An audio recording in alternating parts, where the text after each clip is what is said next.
Graça e paz, amados. Mais uma vez aqui um pouco, né? Atrasadinha com o devocional, mas não importa, porque o nosso devocional ele pode ser feito o dia todo, né?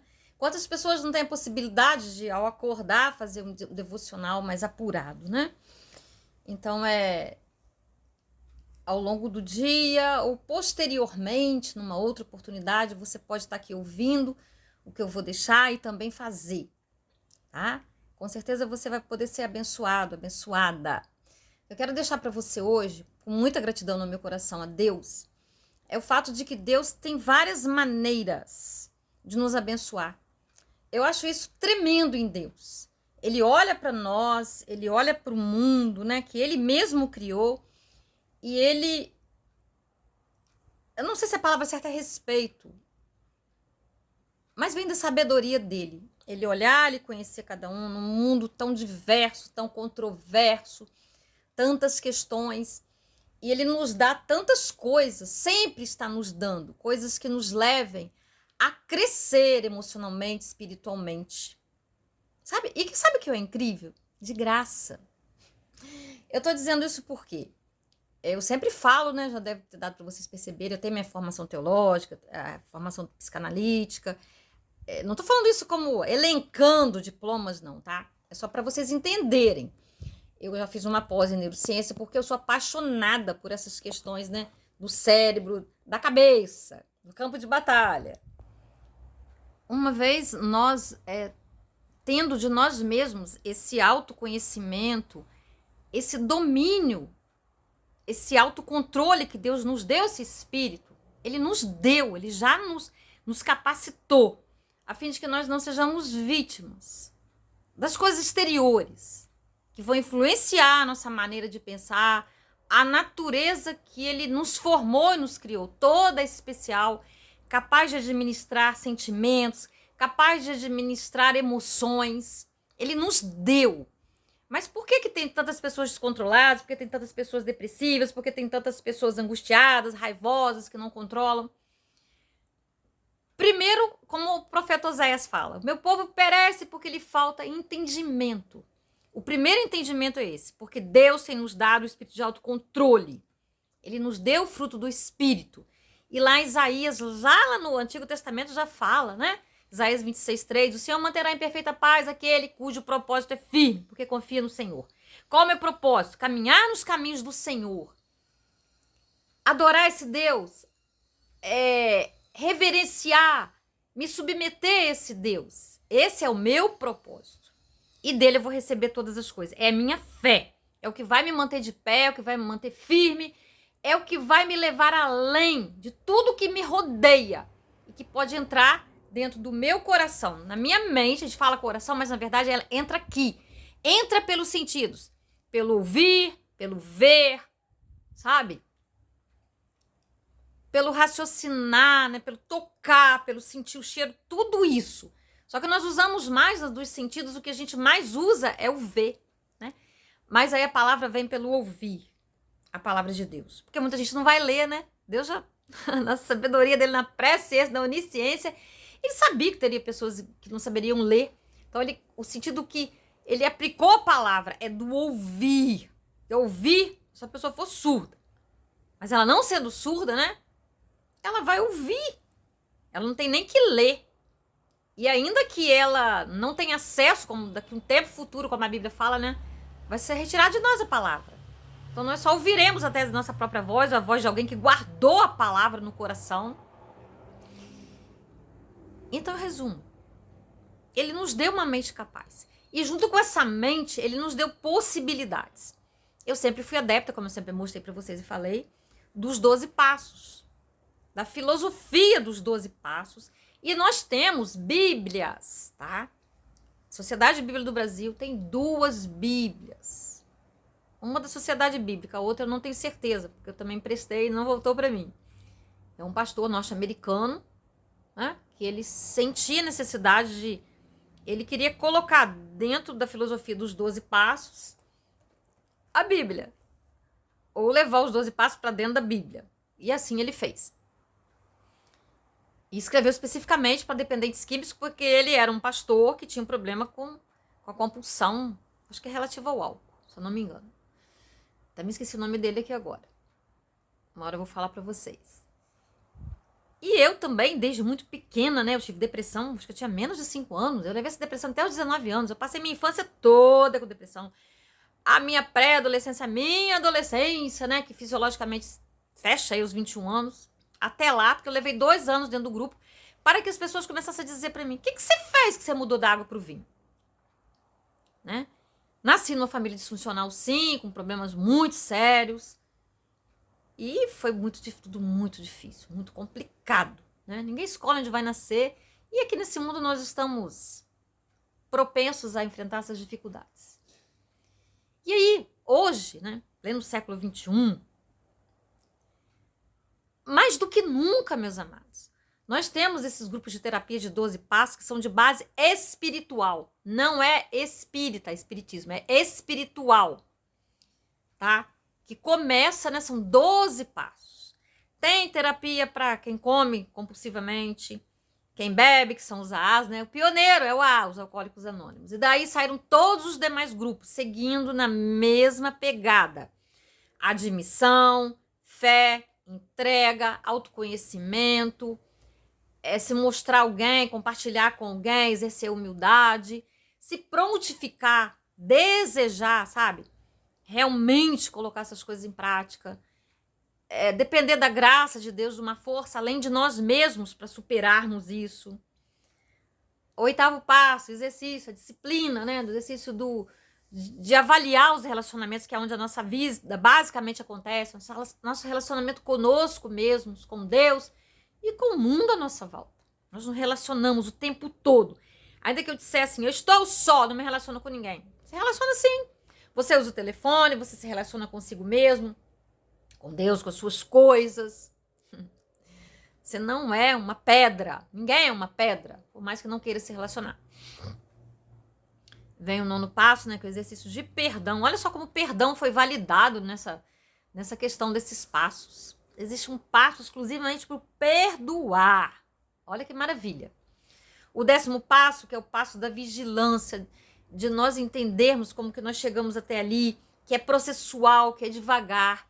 Aí vem o 11º passo, que é o passo da oração, que é o passo de mostrar para nós a nossa necessidade de estarmos em contato contínuo, disciplinado, diário com o Pai, porque é só com Ele que nós vamos vencer e aprendemos uma nova maneira de orar, que é perguntar para Ele: qual é a sua vontade para a minha vida?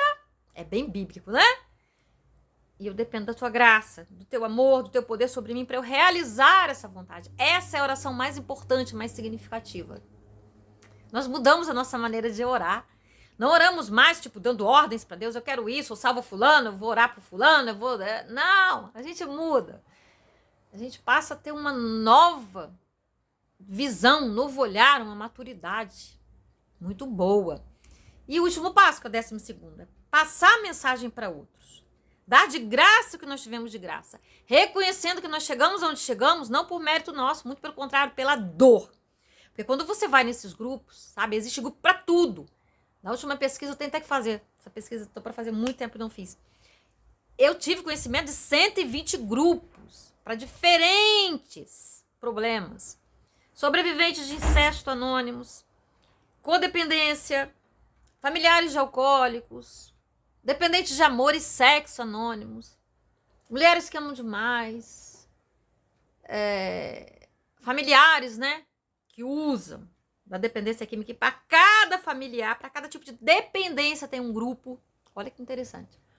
A essência de cada passo é a mesma. Segue nesse mesmo ritmo aqui, se adaptando a cada circunstância. Jogadores inveterados anônimos, compradores. E são maravilhosos os grupos, meus amados. Para crianças, para filhos de alcoólicos, sabe? Para usuários de droga, né? Outros tipos de droga, sem ser o álcool. Então tem grupo para tudo. E hoje em dia as pessoas, né? Elas reconheceram para a psicologia que uma rede de apoio se faz necessário. Até para a questão de quem fez bariátrica, existe isso, meus amados. É só você ir pro Google.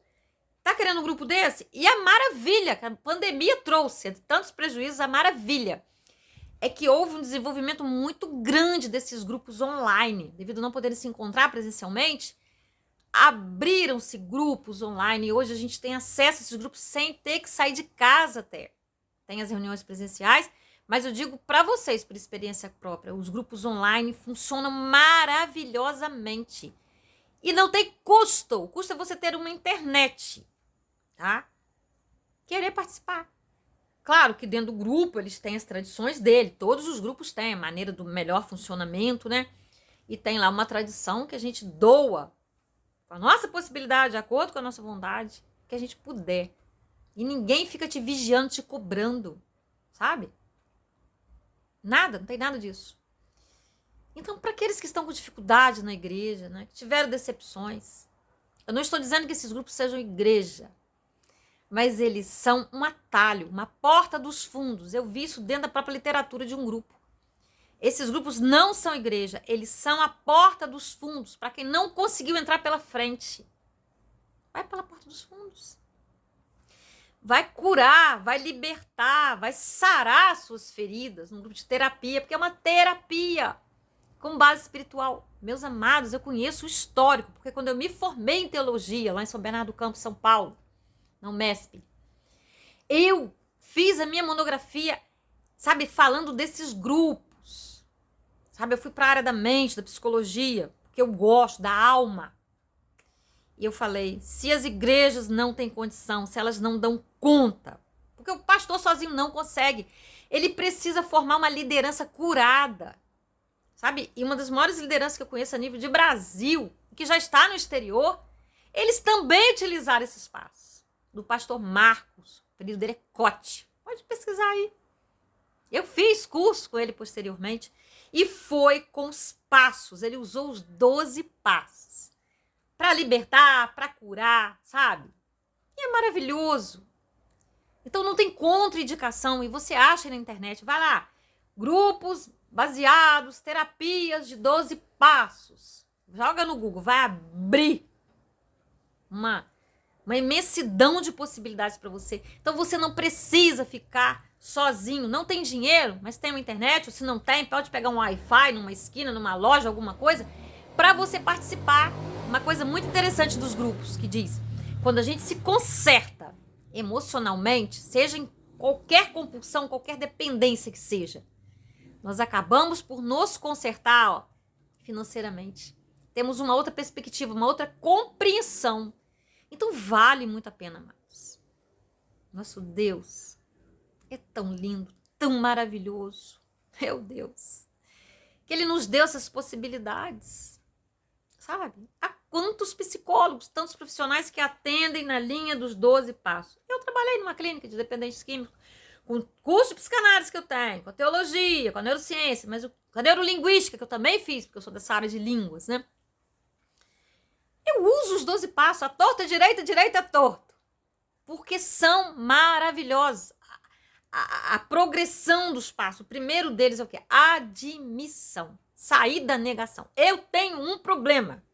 As minhas emoções, as minhas dores da minha mente, do meu coração, me levam a querer ser compulsivo pela comida. Eu quero preencher os meus vazios, as minhas dores pela comida, porque ela me dá prazer. Nós sempre procuramos algo que nos dê prazer.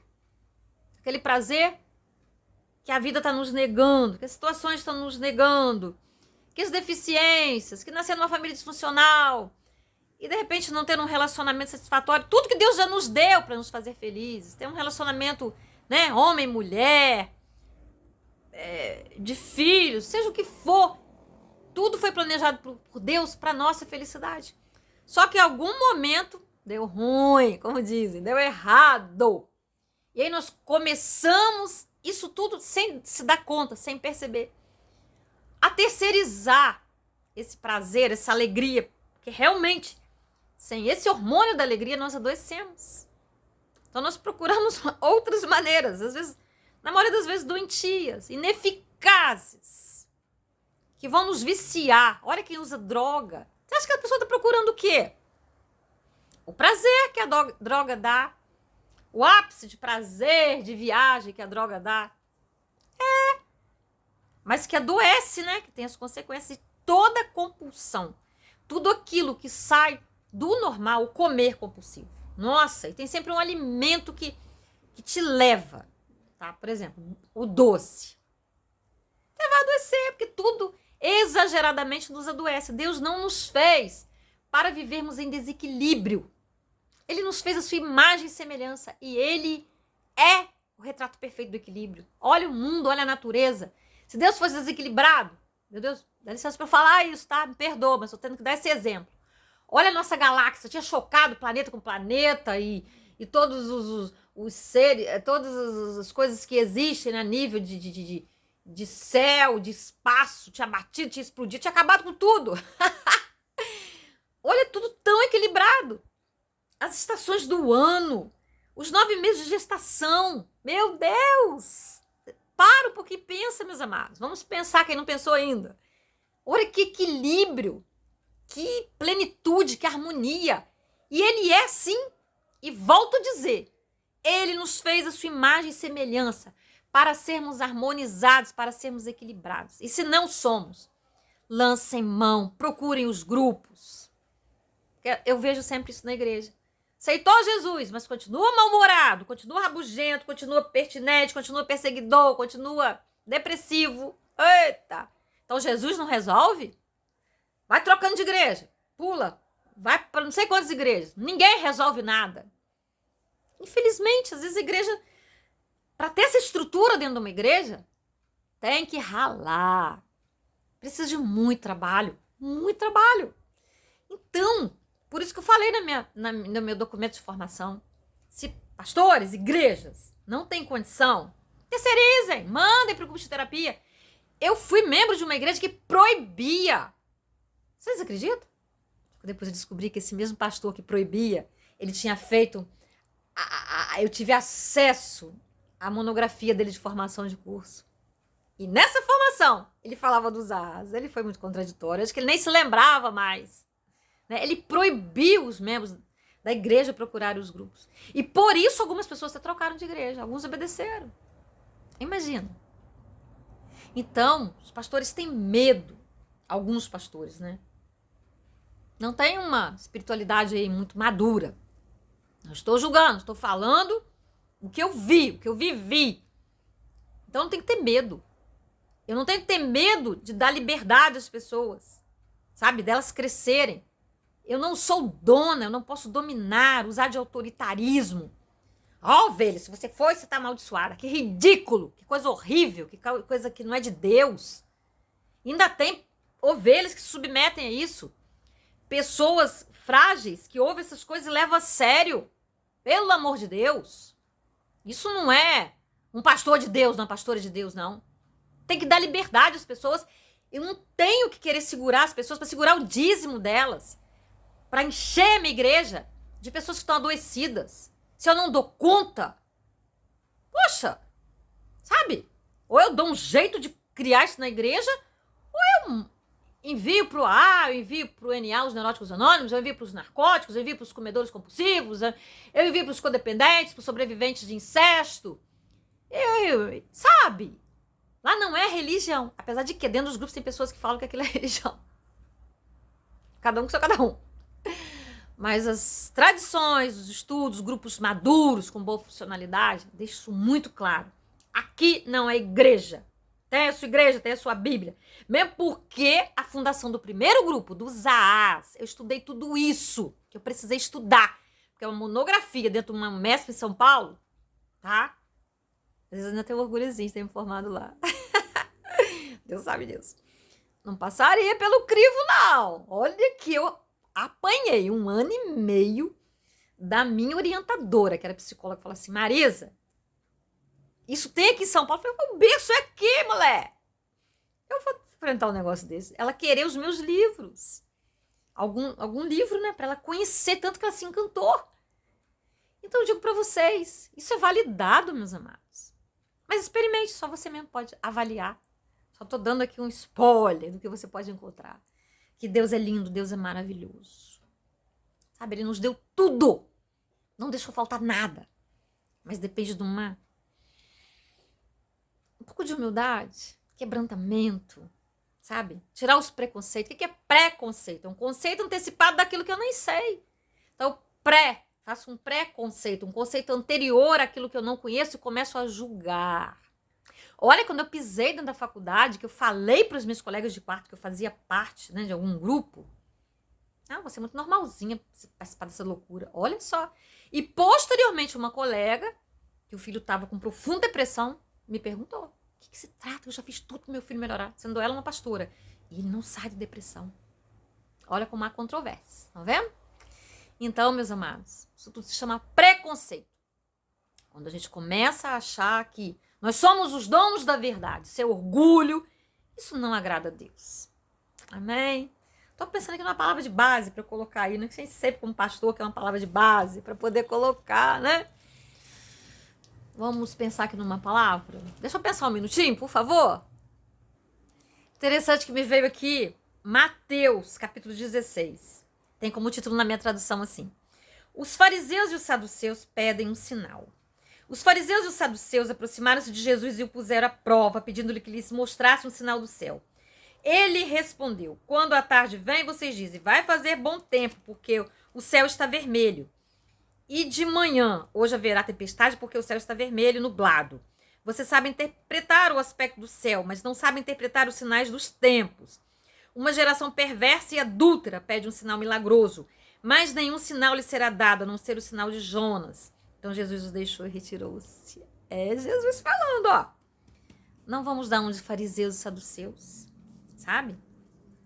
Mas vamos nos abrir ao mover do Espírito Santo, que tudo nos revela, que tudo nos mostra. Não sejamos religiosos, cheios de conceitos, de preconceitos, sabe? Isso é perigoso, isso é contagioso, isso adoece, amados. Amém? Vamos orar? Ô papaizinho santo, querido, diante desse céu azul que eu contemplo aqui da janela da minha casa, esse vento, esse ar que vem do mar, tão maravilhoso, Pai, grandeza inexplicável, criada por Ti, Deus. Que só possa, Deus, encontrar abertura nos corações que me ouvem, que só possa levar essa palavra a quem precisa ser ouvida, quem precisa de socorro, Deus, e quem está angustiado, sem saída, seu Pai. Que possamos encontrar corações que possam partilhar dessa palavra, Pai, para que possa caminhar, andar, vencer obstáculos, muros, ó Deus, e tocar aquele que está aflito, aquele que está depressivo, aquele que está dependente. Paizinho, parece tão lindo, tão maravilhoso, que as nossas palavras nunca, nosso expressar humano nunca vão alcançar, Deus, aquilo que Tu tens para nós. Mas eu Te sou grata, porque o Senhor me alcançou, Deus. Eu fui uma criança depressiva, o Senhor sabe disso, Deus. E eu fui resgatada, Deus. Hoje eu Te glorifico. Muito obrigada, Deus. Mas que essa bondade, que esse amor também possa encontrar nos corações que me ouvem receptividade, ó Deus. A Tua presença, o Teu amor, que nunca será explicado por ninguém. Em nome de Jesus. Amém. Curta, já deu seu like? Compartilhe, para que outras pessoas sejam abençoadas também. E se inscreva no canal se não é inscrito. Em nome de Jesus. Até o próximo vídeo. Um beijo no seu coração. E vá lá no Google e pesquisa. Grupos anônimos de terapia de 12 passos. Lembra disso? 12 passos de AAs. Grupos que saíram deles. E seja abençoado, abençoada em nome de Jesus. Amém.